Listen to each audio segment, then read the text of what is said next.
student. Today I discuss for chapter number 1 but difference between the positive economics and normative economics.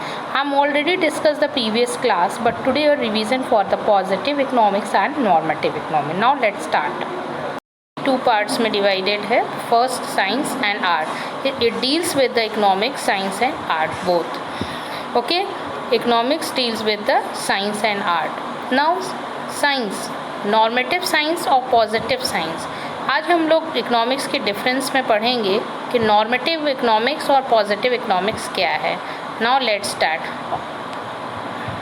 Student, आप देख रहे हो कि economics, science, art both है, but normative science और positive science के difference आज पढ़ेंगे. और साइंस कहीं ना कहीं फैक्ट्स को बताती है, और इकोनॉमिक्स में आपने पढ़ा है कि सोशल साइंस, साइंस, आर्ट, ये सारी चीज़ें हम डील करते हैं इकोनॉमिक्स में.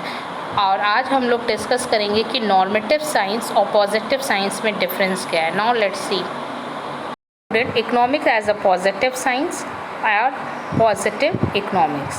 What is the positive economics? It explains what is there and why.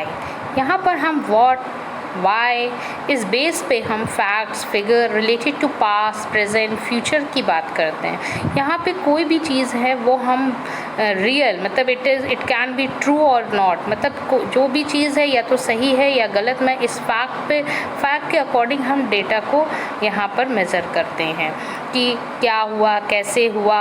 अगर आपको कोई डेटा मिला है तो उस डेटा को आप कैलकुलेट करोगे.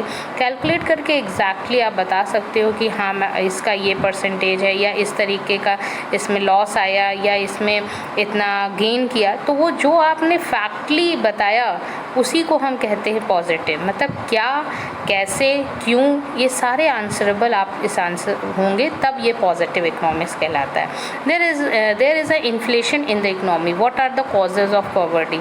सपोज करिए मैं यहाँ पर एक एग्जांपल लेती हूँ कि लिटरेसी का, अगर आपको मैंने कहा कि लिटरेसी का डेटा निकालिए, तो लिटरेसी का डेटा आपने 2019 और 20 के बीच का रेशियो रखा. तो उस ईयर में जो भी आपने कैलकुलेट किया, तो आप एक फैक्ट के साथ और एक फिगर के साथ उसे पाई चार्ट के थ्रू मुझे प्रेजेंट करेंगे, और आप ये बता सकते हो कि what is there, why, ma'am ये कहाँ था, क्यों था, इनके आंसरेबल हैं. तो दैट इज़ द एक positive economics. Okay, now next. I am already discussed कि positive economics explain what is there and why. Now see the next example कि which can be verified. यहाँ पे लिखा है ना, it can be true or not, या which can be verified. ये 25% of population is living below poverty line. आपने exactly जिस चीज़ का परसेंटेज बताया, जिस चीज़ को आपने कैलकुलेट किया प्रॉपर तरीके से, तो वो हमारा क्या कहलाता है, positive economics. I hope you all are understood this topic कि positive economy based on fact, figure related to past, present and future. Economics as a normative science, normative economics also. यहाँ पर हम बात करेंगे कि what ought to be and what should be. That means कि opinion not verifiable. जब कोई चीज़ आपकी क्लियर नहीं हो, मतलब वेरीफेबल नहीं है कि आप इसको कह सकें कि हाँ ये एक्चुअल में जो डेटा हमने दिया है या कोई फैक्ट है ये बेस्ड है ऑन है, हम इस आंसरेबल हैं, तो वो हम नॉर्मेटिव नहीं है. See the economics as a normative science and normative economics. What ought to be and what should be. It talk about ideal not actual. Means economics में नॉर्मेटिव में अगर हम पढ़ रहे हैं तो यहाँ पर एक ओपिनियन, एक सजेशन हम किसी को दे रहे हैं. जैसे मैं एक एग्जांपल लूँ कि क्लास में कोई एक बच्चा है, बहुत अच्छा पढ़ता है, पर उसके मार्क्स कम आ जाते हैं. तो कहीं ना कहीं आप उसको एक सजेशन देंगे, एक आप अपना ओपिनियन दे रहे हैं कि नहीं ऐसा नहीं होना चाहिए था, ऐसा होना चाहिए था. तो that is the normative economics. Okay, what ought to be and what should be. Now poverty is bad, it should be eradicated. आपने यहाँ बताया कि पॉवर्टी जो है बहुत ख़राब है और उसमें एडिक्शन होना चाहिए, मतलब कुछ चेंजेस आना चाहिए. It make distinction between good and bad का आपने बताया. Tell us what should be done, क्या होना चाहिए, क्या करना चाहिए. जैसे आप यहाँ पे एक एग्जांपल है कि government should make a strong decision to eradicate economic poverty. मतलब यहाँ पर गवर्नमेंट को एक अच्छा डिसीजन, मतलब एक स्ट्रॉन्ग डिसीजन की बात कर रहे हैं कि गवर्नमेंट एक अच्छा डिसीजन ले और उस पर पॉवर्टी को रिमूव करे. तो पॉवर्टी रिमूव करने का आपने क्या देखा कि एक सजेशन, एक ओपिनियन, कि what ought to be and what should be, that is known as the normative economy. So I hope you all are understood कि positive it based on the figure, it based on the fact, वहाँ पे actual में चीज़ें clear हो रही है, but normative एक actual बात नहीं कर रहा है या actual वो कोई डेटा नहीं दे रहा है, वो एक्चुअल जैसे होता है कि कोई एक्चुअल एक डेटा को प्रोवाइड कर दे रहा, नो, यहाँ पर क्या है, एक सजेशन, एक ओपिनियन कि हाँ गुड है कि ये बैड है, इस सारे मैटर को यहाँ पर हम बात करते हैं, इसलिए इसको हम नॉर्मेटिव इकोनॉमिक्स कहते हैं।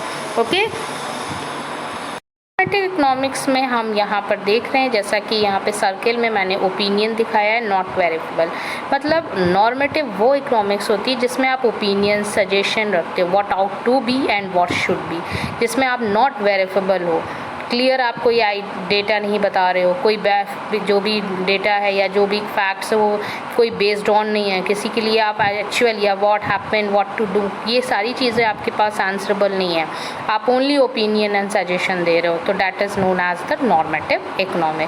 Now see the key of difference between the positive economics and normative economics. Normative and positive, First, government should provide the basic healthcare to all citizens. That means कि ये normative economic statement है. Now, second, the government should increase the minimum wage rate to ₹200 day combat poverty. ये भी आपका normative economic statement है, क्योंकि यहाँ एक opinion हो रहा है, एक सजेशन हो रहा है। बट पॉजिटिव इकोनॉमिक में आपने एक परसेंटेज देखिए, the inflation rate of India 2016 was 4.5% and for 2017 was 3.8%, that is the positive economic statement. Fourth, India poverty rate for period 2011 and 12 stood at 12.4% of the total population. That means the positive economy. जो यहाँ पे हम एक based, एक figure, एक data को exact deal कर रहे हैं। Okay, so that is the positive economics. Difference between the positive economics and normative economics. Firstly, see the positive economics meaning and normative economics meaning. Positive economics meaning होता है deals with facts and figure, normative economics mean deals about opinion, just questions होते हैं positive में, what was, what is, what will be. Okay, यहाँ पर है जैसे normative economics, what ought to be, what should be, ये सारी चीज़ें होती हैं, मतलब यहाँ पे कोई भी चीज़ वेरीफेबल नहीं है, एक्चुअल नहीं है, जिसमें नॉर्मेटिव, और यहाँ पे जो भी हम फिगर या जो भी बेस्ड होंगे वो एक्चुअल में यहाँ बताएंगे। क्लियर? ट्रू और रॉन्ग का स्टेटमेंट कैन बी ट्रू और रॉन्ग, यहाँ पर पॉजिटिव में हो सकता है, but normative can not be termed as true और फॉल्स। यहाँ सही और गलत की कोई बात नहीं हो रही है, यहाँ पर हम सिर्फ चेंज या रिडक्शन किसी के बारे में कर रहे हैं। Clear? Verifiable can be verified, हम इस चीज़ को वेरीफाइड कर सकते हैं कि हाँ आपने कहाँ से डेटा लिया है, अच्छा आपने 2020 का डेटा लिया है, हाँ ये हमारे यहाँ था, इस तरीके की डेटा में ये चेंजेस हुए, तो यहाँ पर आप पॉजिटिव की बात कर रहे हो। लेकिन जिसमें डेटा नहीं है, जिसमें कोई आप फैक्ट नहीं है, तो can not be verified. Now next, causes and solution. Talk about causes, जो हम कारण देखते हैं, किस वजह से हुआ, क्या चीज़ें कंटिन्यू थी, क्या चीज़ गोइंग हुई, जो गलत हो गया या बैड हो गया, इस सारी चीज़ों को हम किस में देखते हैं, एक्चुअल में पॉजिटिव इकोनॉमी, मतलब हम वहाँ पे डेटा की कलेक्शन कर रहे हैं। बट नॉर्मेटिव इकोनॉमिक्स में कोई हम डेटा नहीं कलेक्शन कर रहे हैं, यहाँ पर हम talk about only solution, suggestion. जैसे होता है कि आप क्लास 12 पास आउट होकर निकलते हैं, तो आप कहीं ना कहीं सजेशन लेते हो अपने भाई बहन से, गार्जियन से, टीचर से कि मैम मैं कहाँ किस फील्ड में जाऊँ, मैं किस ब्रांच को लूँ। ये सारे जो आपने एक सोल्यूशन मांगा, एक ओपिनियन, ये कोई वेरीफाइबल नहीं है, ये तो आप अपने अकॉर्डिंग काम करने वाले हो, बट आप सिर्फ एक सजेशन और ओपिनियन ले रहे हो, that is called the normative economic. I think कि पॉजिटिव इकोनॉमिक्स, नॉर्मेटिव इकोनॉमिक्स के आपको ये डिफरेंस क्लियर हो गया कि पॉजिटिव सिर्फ बात करता है एक फिगर, फैक्ट, डील्स करता है, but normative only opinion. Thank you student.